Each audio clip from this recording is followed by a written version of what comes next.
The Corvette, and done and done. Especially when I get it on the Susan, we are done.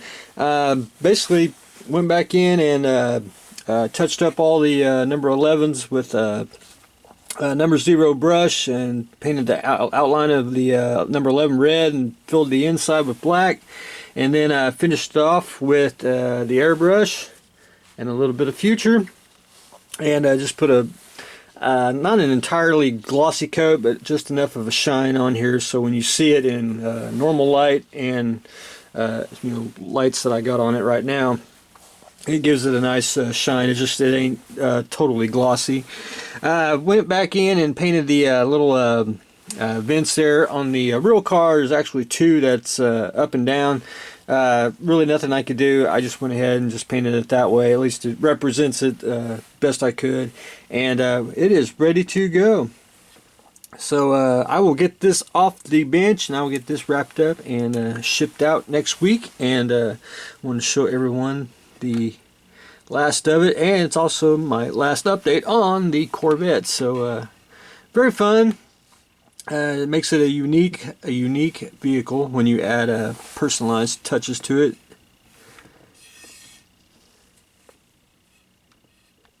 And I went ahead and left the license plate blank. In the real car, it don't have one, but maybe later on they'd like to put it on.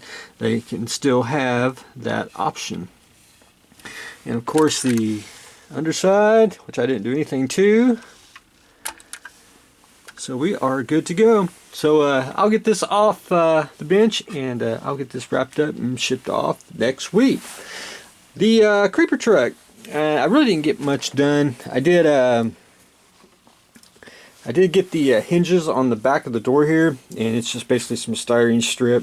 I'm going to I gotta take the scriber and scribe the door down the middle, and then it's going to be a little flimsy.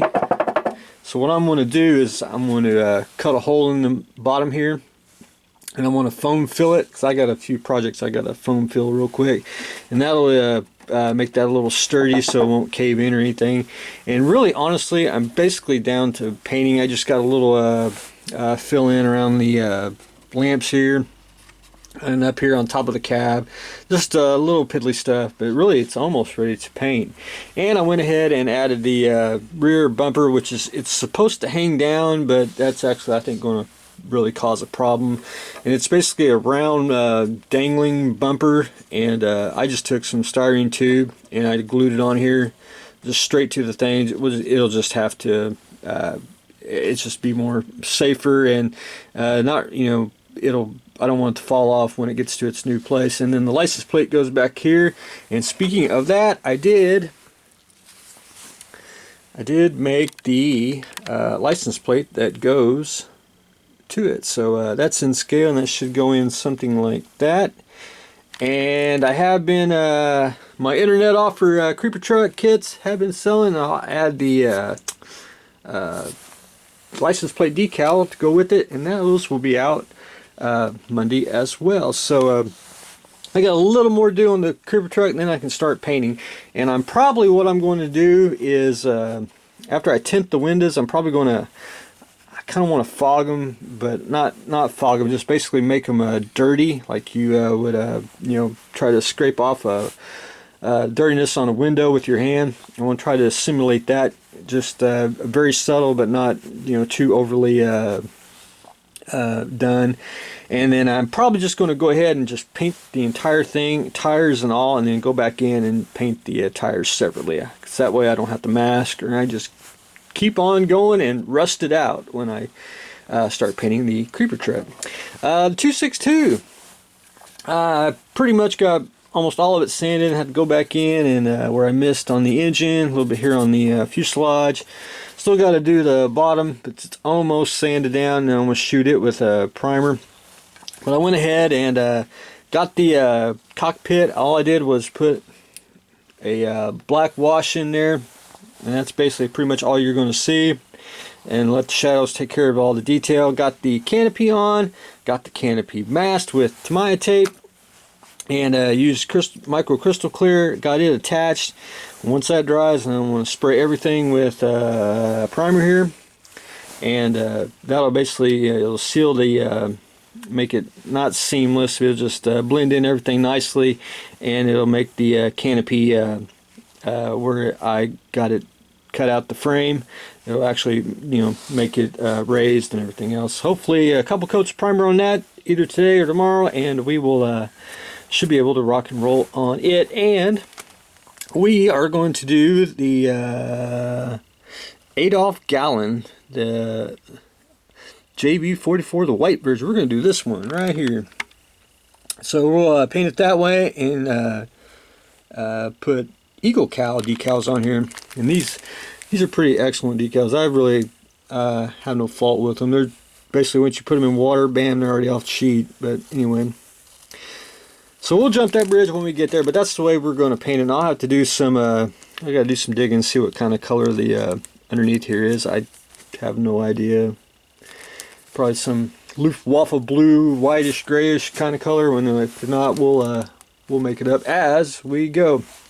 So anyway, that was on the to-do list, and I want to go ahead. I want to make a vacuum form kit of this. This is something I love tanks, and I don't like standard tanks. When I say standard, and that's Sherman's Tigers, just normal tanks. I like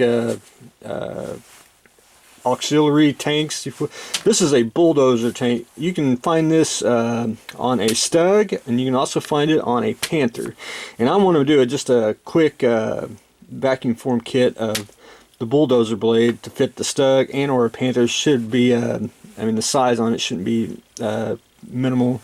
And you just got to add the X bracing that goes right here that connects to the front of the hull to the bulldozer blade there, and you'll be good to go. I think it's just a unique vehicle. I don't think a lot of people don't even build tanks like this. I just think it's just very, very unique, and that's why I like tanks like Syrians. They got like a T-55 that they put. I know it's saying a T-55, but they got like expent ammo shells that they put around the turret. I'll have to show you some odd tanks that I think just needs to be built models. But anyway, that's going to be a very quick vacuum form kit. Probably one of those one of my $5 value vacuum form kits, which will be available at bradhareproductions.com in the store section. But anyway, that's I wanted to show everyone that. That's going to be a very quick build, and I thought it's just I think it makes a unique model, and I think it tells a story, especially especially on a Stug. I think that even just makes it even cooler tank to see. But anyway, that is what I have got going on today. We got the bulldozer Stug, the ME262, finally getting some primer and the canopy on. The creeper truck, which did get its decal. Kits are shipping, and hopefully get some paint on that. And I am finished with the number 11 1/18 scale Corvette, which will be out the door next week. So stay tuned for the next exciting episode.